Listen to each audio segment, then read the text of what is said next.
그러니까 이치를 잘 따지는 거예요. 따지기를 좋아해요. 논쟁하기를 좋아해요. 그리고 북방 사람들은 체면을 굉장히 강조를 많이 합니다. 근데 남방 사람들은 질소, 자기 이익을 굉장히 강조를 해요. 혹시 여기서 많이 틀려지죠? 그리고 호탕하고 강직하다.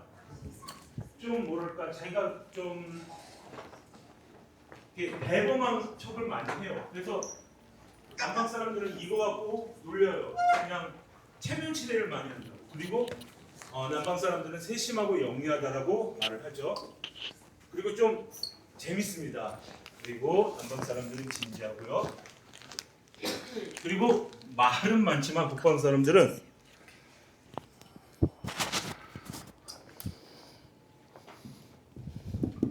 좀 일을 잘 안 해요. 일이 좀 하는 게 적어요. 근데 북방 사람들은 반대로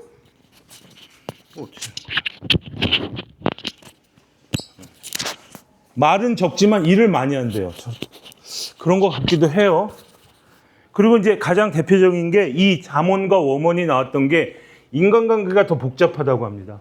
그래서 이렇게 분리를 확실히 하는 거예요. 잠언과 워먼을.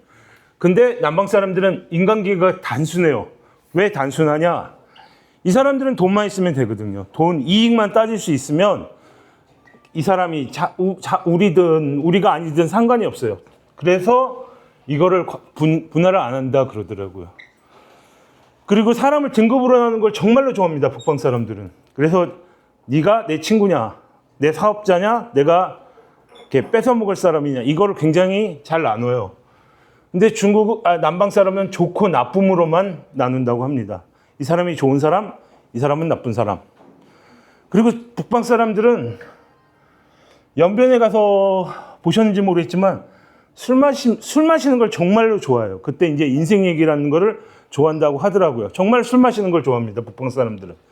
근데 남방으로 가면 차 마시는 걸 좋아한대요. 그래서 보셨지만 다 있습니다. 뜨거운 물 나오는 건.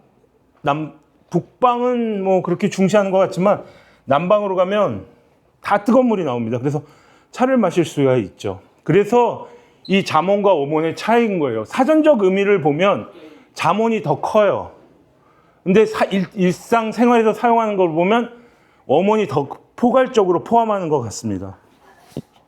잠언은 우리와 너희가 포함된 말이라고 사전적 정의는 써 있더라고요. 그래서 이것 때문에 이 잠언과 워먼 때문에 그러니까 북방과 남방 사람들을 살펴봤고요. 그 다음에 이제 중화 사상에 대해서도 말씀을 하시래서 이거 끄셔도 됩니다. 중화 사상에 대해서도 한번 조사를 해봤는데요. 중화 사상이 여러 갈래 그 내용들이 나오지만 제가 조사한 내용은 주나라 때 주나라가 기원전 1046년부터 기원전 256년까지 중국에서 가장 오래 지속한 나라래요. 한 790년. 이 나라에서 천자란 말을 처음 사용했어요. 천자가 무슨 뜻인지 아는 사람? 천자. 그렇죠. 하늘의 아들. 하늘의 아들이란 뜻이에요. 왜? 너희들은 하늘의 아들이 다스리는 민족이다. 그래서 너희들은 선민이다. 그럼 하늘의 아들이 다스리지 않는 민족은 뭐냐? 오랑캐다. 그렇게 해서 나온 게 중화 사상이라고 거기서 말씀을 하시더라고요. 그래서 선민 사상을 바탕으로 나온 게 천자고 천자가 다스리는 데는 행복하다. 그리고 그 다음 나라부터 이걸 계속 사용하다 보니 중화 사상이 됐다라고 얘기를 하시더라고요. 근데 그러면 결국은 뭐냐? 우리나라도 선민 사상이 있어요. 하나님 이전에 당군 조선이 어디서 오셨죠? 환웅이 하늘에서 내려와서 웅녀랑 결혼해서 당군 조선이 태어나셨죠. 그러면 당군 조선의 아버지는 하늘에서 내려오신 분이잖아요. 근데 당군 조선은 홍익인간, 널리 사람을 이롭게 한다는 그거로 했고 중화 사상은 천자가 다스리니까 너희들은 천자가 다스리는 민족이므로 선민이다. 이게 중화 사상인 거예요. 그쪽에서 말하는 중화 사상은. 그러니까 좀 제가 생각하기에 좀 사상이 틀린 거. 선민 의식도 좀 사상이 틀렸고 그래서 자기네들이 중심이다. 자기들 외에는 안 봤던 것 같아요. 그 나라가 천자라는 나라를 개칭한 게 790년간 이어졌으니까 완전히 그들 사상에는 그게 꽂혀 있었던 것 같아요. 그리고 모든 황제들이 이 사상을 이용하면 자기는 천자니까 너희들은 내 말을 들어야 돼. 이게 계속 이어졌던 것 같아요. 그리고 이게 그러니까 그 제국 시절부터 언제까지 이어졌냐? 청말까지 이어졌다 그러더라고요. 중화사상이. 그러면 왜 중화사상이 끝났을까요? 아는 사람? 없네? 아편전쟁이라고 들어봤죠? 방금 선생님께서도 말씀하셨더니 중국이 지는 거예요. 자기는 선민사상, 중국이 중심인 나라인데 계속 져요. 일본한테도 지고 유럽 열강한테도 지고 그러니까 중화사상이 좀 뭐라 그럴까 내세우기가 힘든 거예요. 자기는 중국인데 세계의 중심인데 어떻게 내세우겠어요? 자꾸 지는데. 그리고 나서 다시 드는 게 이제 근세래. 지금으로 오면서 중화사상이라고 말하긴 그렇죠. 한 번 졌으니까. 그래서 뭐냐면 예외주의 국가. 예외가 뭐예요? 예외가 뭐예요? 예외. 예외가 뭘까? 나는 예외적이야. 그럼 무슨 뜻이야? 나는 특별해. 그런 거죠. 난 너희들과 달라. 그게 예외주의라고 그래요. 그래서 중국 사람들이 자기는 다른 나라와 틀리다. 이게 중화 선생에 연결돼서 그런 말을 하는 거예요. 그래서 자기 나라들은 어떤 나라와도 틀리다. 그래서 우리는 이렇게 해도 돼. 이게 중화 사상하고 뭐가 틀리죠? 같은 말이에요. 근데 중화 사상은 한 번 졌기 때문에 요즘은 그거를 말로는 하는데 표현보다는 이런 쪽으로 사용을 한다 그러더라고요. 그러면 내가 예외적이다, 내가 특별하다. 그럼 다른 나라 관계는 어떨까요? 어떨까? 네가 특별해. 딴 사람들이 내 밑이야. 그럼 그 사람들과 관계가 좋을까? 그래, 안 좋아요. 보통 중국 보면 그 큰 나라의 국경을 대고 있는 나라 중에서 관계가 좋은 나라가 거의 없어요. 왜냐? 내가 특별한데 니네들은 내 밑이야. 그런데 어떤 나라가 좋아하겠어요, 그 나라를. 그렇죠? 그런 거예요. 그래서 이 중화사상이 중국을 예전에는 다스리기 위한 통치 기구로 사용을 해서 정말로 나라가 부강해졌다면 요즘은 좀 제가 생각하기엔 도움이 되는 것 같지는 않다고 생각을 합니다. 같이 협력을 해야 되는데 협력 대상이 아니라 보통 아직도 이 남방 사람이었던 그 사람들의 기질이 있어서 이용해야 한다. 돈을 벌어야 한다. 말로는 협력이지만 결론적으로는 그 나라가 뭐 국가 부도로 간다든지 이런 일들이 비일비재한 걸 보면 아직도 자기 중심으로 중국 중심으로 생각하는 것들이 굉장히 많습니다. 그리고 요즘 걱정되는 건 미국도 살짝 그렇게 갈 것 같아서 걱정은 되지만 뭐 미국이 알아서 자유민주주의 국가니까 어느 정도 자정 효과가 일어날 거라고 믿습니다. 네, 궁금한 거 있으세요? 중국 사람들이 그냥 개개인이 자기가 중국이 좀 특별하다고 아직도 믿어요? 믿죠. 그래서 우리나라의 대표적으로 하는 게 한복도 자기네 거, 김치도 자기네 거, 김밥도 자기네 거. 다 자기네 거라고 하잖아요. 왜? 자기네들 중심이었으니까 니는 우리 밑에 있었으니까 니네 문화는 우리 거다. 이렇게 얘기를 하는 거예요. 불고기도 자기네 거래요. 맥적이 우리나라가 고구려 때부터 먹었는데도. 그러니까 그 사상이 아직 그리고 어떤 아저씨가 중국을 통치하면서부터 그게 더 강화됐어요. 애들한테 중국 우월주의를 강조를 해서 아마 2000년생 1990년 이후에 태어난 애들은 그게 더 강해요. 자기네 나라가 최고라고 그래요. 그러니 뭐 그때 누구지? 저희가 만났던 애는 그냥 외국 사람에 대한 동경, 한국 사람에 대한 동경 그렇게 있어서 그런 거지. 보통 그 인터넷에서 그 찍는 애들은 굉장히 심각합니다. 수준이 말도 못할 정도로. 특히 그리고 역사는 모든 자기 나라 기준으로 만들었기 때문에 한국 6.25 전쟁이 어디가 먼저 쳐들어왔죠? 북한이 쳐들어왔죠. 중국 애들한테 물으면 그렇게 대답 안 합니다. 남한이 쳐들어왔다고 대답합니다. 그렇게 가리키니까. 또 궁금한 거 있는 사람? 아편문제 이후 중화사상에서 좀 바뀌었는데 그때 이제 내 밑이라 생각했으니까 다른 나라랑 조금 그 관계가 안 좋았잖아요. 지금은 어떻게? 아니지. 아편 전쟁 이후 중화 사상이 무너졌잖아요. 그리고 그 대만군하고 지금 공산당하고 싸웠죠. 그 전에는 일본군하고도 싸웠죠. 그러니까 그런 사상을 할 틈이 없었어요. 서로 싸우느라고 바빠서. 그리고 나서 공산당이 중국을 통일하면서 70년대까지 먹고 살기가 굉장히 힘들었어요. 그래서 모태똥이래. 등소평이 나와서 경제 개방을 한 거예요. 80년대. 그때부터 중국이 좀 살기를 시작하고 완전히 잘 살고 나서는 지금 이 시대에는 말했던 자기네들은 특별하다. 이게 다시 튀어나오기 시작한 거예요. 중화사상이. 또 궁금한 거, 그래. 너. 그러면 중국인들은 다 중화사상과 아니면 예외 그거는 또 아니에요. 다 있나? 그러니까 나이 든 사람들은 애들이 그 명조옷이라고 해서 한복 비슷한 거 입고 하면 이렇게 생각해요. 이게 뭐냐면 정신이 좀 나간 것 같아 라고 생각해요. 나이 드신 분들은. 근데 젊은 애들은 요번에 하신 아저씨 때문에 중국 중심의 생각이 너무 강해서 그런 거 생각조차 안 해요. 아마 우리가 고궁에 갔을 때도 청조 시대 옷 입은 사람보다 명나라 시대 때 입었던 옷을 입고 있던 여자애들이 더 많았어요. 근데 명조의 옷은 한 조선식 풍을 너무 많이 쫓아서 그 책에 써 있어요. 조선식 옷의 풍을 쫓아가지 말라라는 책도 써 있다고 그러더라고요. 그러니까 좀 너무 한쪽으로만 쏠리면 그런 현상이 일어나는 거예요. 자기네께 뭔지도 분간을 못 하는 거죠. 또 궁금한 거.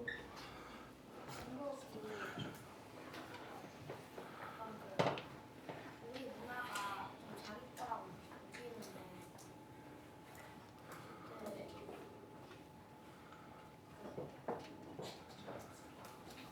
그것도 다 중화 그럴 수도 있고, 좀 소문이 와전될 것도 많아요. 중국 사람들이 한국 사람들한테 따질 때 가장 크게 대표적으로 따지는 게 왜 공자를 한국 사람이라고 그러느냐. 들어보신 사람, 공자가 한국 사람이라고. 여기 아무도 없잖아요. 근데 중국 사람들은 다 알아요. 한국 사람이 공자를 한국 사람이라고 우긴다. 왜냐면 한국의 어떤 한 분이 그런 주장을 했던 적이 있으세요. 그래서 그게 와전돼서 그런 얘기를 하는데, 뭐 단오제를 왜 유네스코 기념물로 우리냐. 근데 우리는 강릉 단오제거든요. 중국 단오제하고 전혀 틀려요. 그러니까 소식도 와전되고 쟤들이 깊은 생각도 하지 말게 하고 또 선동하는 사람들이 이걸 갖고 이용을 하니까 중국 사람들이 이제 끌려가는 것도 있습니다. 그리고 중국의 김치라는 파오차이는 보통 동북지방에서 먹는 건데 배추를 소금물에 담궈요. 겨울 내내. 아무 양념 안 하고 그냥 담궈요. 그리고 그 김치에서 신내가 났을 때 씻어서 새를 총총총 썰어가지고 고기랑 같이 볶아 먹습니다. 그냥 안 먹습니다. 그게 중국의 파오차이예요. 물론 다른 종류의 파오차이도 있겠지만 김장하고 가장 비슷한 파오차이는 그거예요. 그럼 한국과 틀리잖아요. 그래서 요번에 한국에서 하도 중국 사람들이 파오차이, 김치를 자기네 거라니까 우리는 신치, 매운 뭐 야채 뭐 이런 뜻으로 김치 이름을 바꿔버렸어요. 하도 그 사람들이 우겨대서 다른 종류라고 파오차이라고 부르지 말라고. 네. 또 뭐 아저씨가 그 요즘 아이들한테 우월주의를 가르친다고 했잖아요. 그래야 그러니까 가장 하는 건 그 사람들이 중국 우월주의를 가지면 제 생각이에요. 그러면 중국에서 가장 높은 사람이 그 아저씨예요. 그 아저씨 말을 잘 따를까요? 안 따를까요? 그래서 그런 거예요. 통치하기가 편하다는 거예요. 이 중화주의가 어디서 나왔다고 그랬죠? 중화 사상이 내가 천자의 아들이다. 하늘에서 내려온 사람이 점재준 사람이다. 그렇기 때문에 너희는 내 말을 들어야 한다. 그거와 같은 맥락인 거예요. 또 뭐 쏘?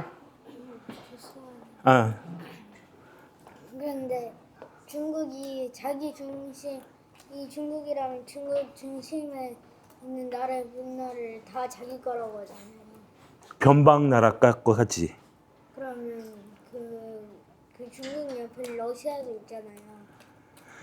아, 러시아 문화까지 따라. 아니지. 러시아는 대국이에요.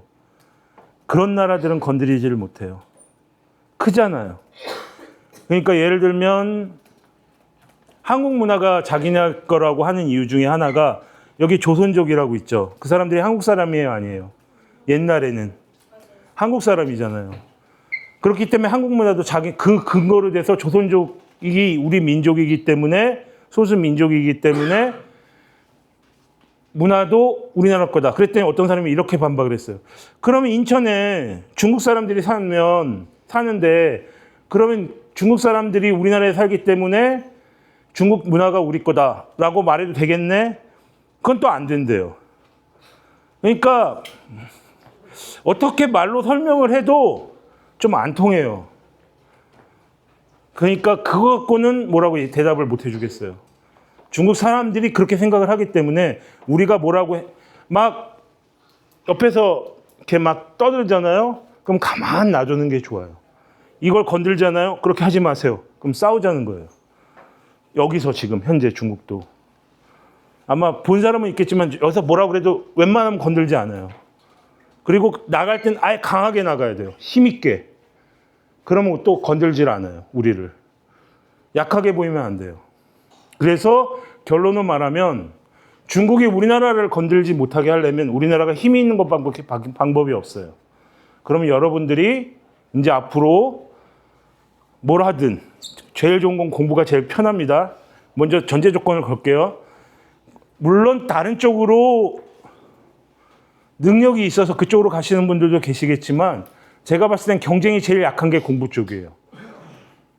그렇게 생각 안 하겠지만 근데 그렇게 해서라도 자기가 할 수 있는 분야에서 최대한 노력을 해서 한국을 강하게 만들어야 된다고 생각을 합니다. 또 궁금한 거 있는 사람?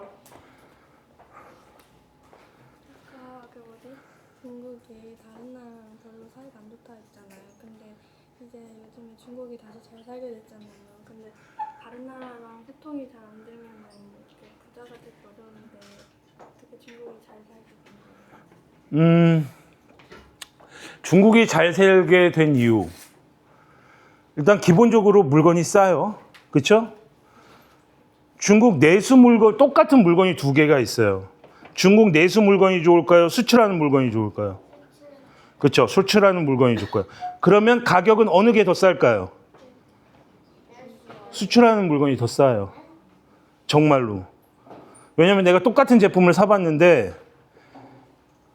한국에서 살 때는 30원, 그러니까 3,000원인가에 샀는데 여기 오니까 5,000원이더라고요. 똑같은 물건이. 그러니까 내수하는 게 더 싸다는 얘기예요. 확실히. 수출하는 게. 그러면 뭘 하냐? 외화를 벌어들이자. 그렇게 해서 많이 팔아서 결국은 외화를 벌어들였어요. 그리고 대외적으로는 그리고 대내적으로는 합작기업을 만들어요. 중국은 대부분 합작기업이에요. 49대 51 혹은 50대 50. 그러면 현대가 들어왔다. 현대회사가 아니에요. 북경현대. 북경에 있는 어떤 회사랑 합친 거예요.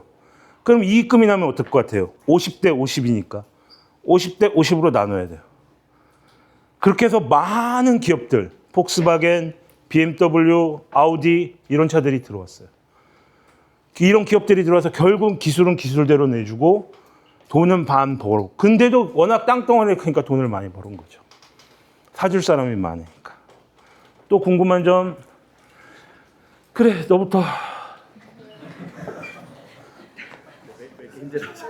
또 했어. 수출할 때도 싸다고 했는데 수출하는 게 비싸져야 하는 거 아니에요? 우리나라도 옛날에 그랬어요. 왜냐하면 우리나라도 돈이 없잖아요. 그러니까 외국에다 일단 팔아야 되기 때문에 조금 남기더라도 좀 싸게 파는 게 지금도 관세 때문에 난리죠. 관세가 붙으면 그 나라에서 비싸게 주기 때문에 안 팔린단 말이에요. 그럼 어떻게 물건 가격을 깎아야 된다는 얘기죠. 근데 물건이 좋으면 비싸도 사요. 그래서 발전을 해야 되는 거예요. 예를 들면 옛날에 미국에서 한국 세탁기에 관세를 무지하게 때렸어요. 근데 미국 사람들이 그냥 그래도 비싼 대로 한국 거를 사. 왜? 미국 것도 같이 올랐거든. 그럼 품질은 한국 게 더 좋거든요. 그러니까 한마디로 기술 수 있어야 되고 힘이 있어야 된다는 얘기예요. 또 아까 전에 중국이 저희 문화를 따라하는데 러시아나 이런 대부분 안 건드린다고 하셨잖아요. 따라하는 게 아니라 내가 너희들의 종교, 우리나라는 4대주의를 했기 때문에 그때도 고려 시대 때는 고려 중기까지는 그 원나라의 점령은 아니지만 지배를 받았고 그랬기 때문에 얘네들이 역사적으로 너희들은 우리 밑에였어라고 생각을 하는 거죠. 그래서 그 문화도 우리 거야라고 얘기를 하는 거고 러시아 같은 경우는 걔네들이 원나라 때 빼고는 한 번도 들어간 적이 없어요. 그렇기 때문에 러시아 거는 자기네 거라고 말을 못 하는 거죠. 그래서 그러면 자기는 다른 약한 나라들도 있었는데 저희 나라만 그렇게 아니야. 우리나라는 그래도 그 중국이 완전히 점령한 적은 없어요. 하지만 베트남 같은 300년인가 500년간인가 완전히 점령돼 있었어요. 그러니까 그거랑은 좀 틀려요. 그래서 지금 그때 어디지? 저희가 윤동주 생가 갔을 때 베트남 복장도 그려져 있었어요. 소수민족에. 또? 말해. 그 자문이 북방 사람이고 그 의원이 아니, 그래 얘기해봐. 끝까지 들어보고. 의원이 북방 사람이라고 하시잖아요. 나는 도망 사람이랑 서방 사람이랑 일단 잠언은 다 써요.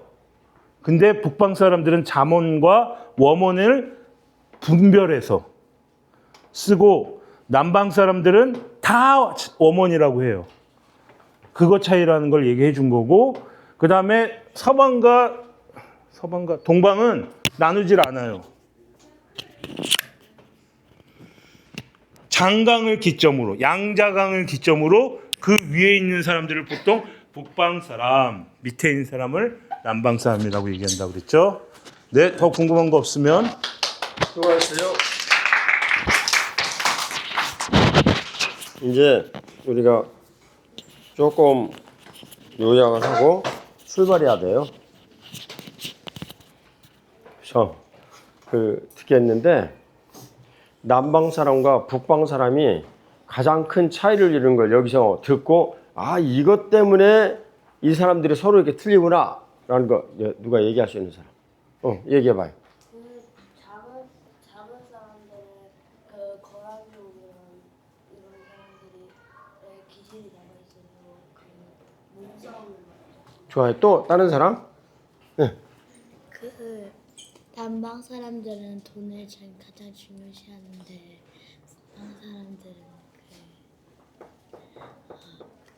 북방 사람들은 토지가 춥고 소출이 좀 낮고 그래가지고 먹고 살기가 그만큼 힘들었어요. 그러니까 가서 힘을 키워가지고 어떻게 해야 돼?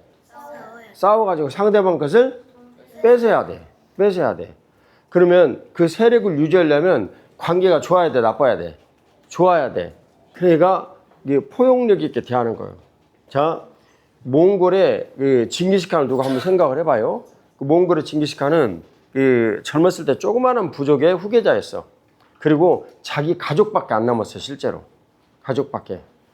어제 그 보았던 자금성에서 이자성의 난에 그 이자성도 계속 그 토벌을 당해가지고 몇 명밖에 안 남았어. 몇십 명 정도밖에 마지막에. 근데 그 사람을 마지막에 죽이지 못했기 때문에 이 사람이 농촌 한족 지역에 있는 들어가가지고 세력을 엄청 불려가지고 이 사람이 와서 결국 뒤집어 버린 거야. 그지? 그러니까 씨를 딱 그 말려야 되는데 못한 거지. 그래가지고 이제 그런 일이 생긴 거예요. 근데 뭐 예를 들면 이제 이자성이 들어왔을 때 이자성의 이 난을 막을 수 있는 방법이 없었어. 왜냐하면 누르하치가 저쪽에서 쳐들어왔거든, 북쪽에서. 그래가지고 산후관이 막 뚫리고 그런 상태였기 때문에 거기에 이 명나라의 정예군을 보냈다고. 그럼 여기는 군사가 없잖아. 그러니까 이제 쳐들어왔잖아. 막을 길이 없어. 막을 길이. 그래가지고 그 천자가 있는 자금성이 다 타버렸다고. 그래가지고 얘기 다 들었지 그거? 이제 그래서 이자성이 내가 당신 다 잘 봐주고 그럴 테니까 이제 열심히 싸워가지고 이렇게 편들어라. 그런데 이자성이 그 변방에 나가 있는 명나라 군대가 어떻게 했냐면 청나라 군대한테 항복해버렸어. 그래가지고 둘이 같이 쳐들어오니 뭐 당할 길이 있나? 그래가지고 졌지. 이해가 되죠? 이제 마찬가지로 힘을 이렇게 키워야 됐어. 몽골군의 징기스칸도 젊었을 때 자기 부인을 뺏겼어. 다른 여기 족장이 쳐들어와가지고 부인을 뺏어가 버렸어. 그래가지고 데리고 살았어. 그 아들을 낳았어. 근데 나중에 징기스칸이 힘을 얻어가지고 다시 뺏어왔어. 아들도 데리고 왔어. 그리고 그 아들을 진짜 친아들처럼 키웠어. 근데 그 친아들이 쟤 밤새 사고도 또 자냐? 그럼 막 쳐다봐. 근데 그 친아들이 어떤 일을 했냐면 그걸 그대로 물려받아가지고 킵차크 한국의 지도자가 됐는데 이 사람이 그 당시에 이 페르시아만큼 넓은 땅을 차지하고 있었던 신흥제국 호라짐을 이 사람이 그 혼자가 물리쳐가지고 망하게 해버렸어. 희한하지? 그만큼 세력을 이렇게 넓히는 데는 마음을 넓히고 관계를 유지하고 이런 데 굉장히 애를 썼어. 북방민 쪽은. 근데 남방민 쪽은 먹을 것이 풍부하잖아. 그리고 하는 여러 가지 이런 일들이 있잖아. 그러니까 돈을 벌고 재화를 쌓는데 온 힘과 능력을 다 기울였어. 그러니까 당신 돈 버는데 나한테 도움이 안 돼. 그럼 뭐야? 별로 관심이 없어. 그냥 딱 끊는 거예요. 그지? 근데 북쪽에는 그렇게 하면 돼, 안 돼? 보니까 오열이 힘세게 생겼어요. 씨름하면 나한테 이기겠는데 나를? 그러면 이제 관계를 잘 유지해야 되는 거지. 자, 모든 것들은 어제 이 내용에 의하면 종합적 사고가 필요한데 지금 제가 여러분들께 이렇게 말씀드린 이 내용을 어제 우리 이정국 선생님이 강의한 내용과 연관시켜서 얘기할 수 있는 사람. 상금 5,000원. 얘기할 수 있는 사람. 그런데 그 내용이 여러분들 강의 들었으면 완전하게 거기 다 나타나 있었어. 완전하게.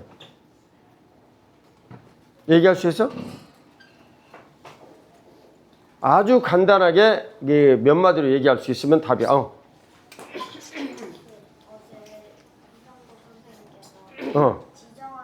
그렇지. 이리 와. 5,000원. 5,000원.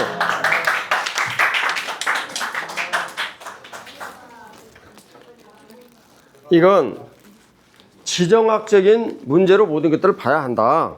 라는 이제 이런 내용으로 어제 설명을 하셨는데 내 보기에는 다원이가 이걸 완전히 이해를 했어. 그러니까 이 내용의 답이 딱 나오지. 자, 우리 이정국 선생님이 나와서 수여식을 하겠습니다. 수여식. 아주 훌륭한 제자가 탄생했네. 여기서 훌륭한 제자가.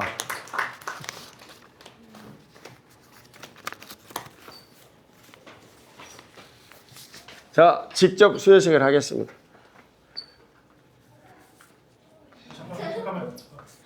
기념사진.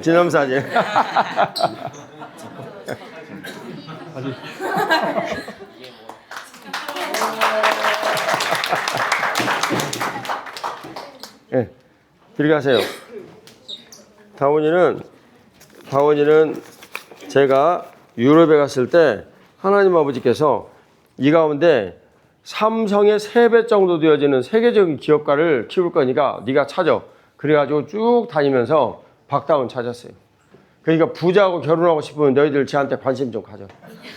틀림없이 그렇게 되니까. 정확하게 응답을 받아가지고 한 번도 안 된 적이 없었어. 지금 저는 현재 있는 상태에서도 빛나는 2025년 응답을 받았는데 이제 이 일들도 나는 한치도 어김없이 그대로 되어간다는 것을 점점 확인해 갈 거예요. 내년도에는 통일에 대한 메시지가 어떤 형태로든 조금씩 나올 거예요. 완전히 되어지거나 그건 아니에요. 자, 그러면 이제 사고의 모든 내용들이 확대가 되어져 가지고 열려져야 된다라는 거 이제 알겠죠? 예, 어제 들은 강의가 사실은 오늘의 이 내용하고 똑같은 내용이야. 이걸 뭐라고 얘기를 하냐면 뉴런의 이제 기억이 어제 들은 지정학적, 그 다음에 오늘 강의를 들은 남방과 북방 이런 내용들을 가지고 딱 얘기했는데 이걸 서로 연결을 시켜가지고 뭐가 만들어져요? 새로운 게 신냅스가 만들어져. 근데 이 신냅스가 어마어마하게 많은 사람이 어떤 사람이에요? 지식인 이렇게 부르는 거예요. 지식인. 근데 그걸 가지고 지혜롭다라고 말하지는 않아요. 그걸 가지고 지혜로운 것은 또 딴 영역이요. 지혜로운 것은 경험이라는 아주 중요한 자산이 있어야만 지혜가 성립이 됩니다. 그러니까 여기 민주연이 아무리 똑똑하니 공부를 잘해도 이 아이를 사람들은 지혜롭다라고 말할 수가 없어요. 그래서 it takes long time. 매우 긴 그 시간이 필요해요. 지혜는. 알겠죠? 네. 그 영어로 wisdom. 이 wisdom은 많은 시간 동안 생긴 experience, 경험이 내 안에 쌓여가지고 사안에 대한 판단을 모두 할 수 있는 능력이 생긴 그것을 지혜다. 이렇게 말을 해요. 자, 이제 오늘 그 일정을 나와서 누가 설명하셔야 되나? 예, 나 설명하고 우리 출발하도록 하겠습니다. 네, 마지막으로 짐 호텔 방에 놔두고 온 거 있는지 한번 일단 건너겠습니다. 화장실만 한번 갔다 와서 10분 있다가 바로 나가서 버스 타는 걸로 하겠습니다. 자, 그러면 화장실 한번 다녀오세요. 자, 화장실 갈 사람만 지금 빨리 화장실 다녀오세요.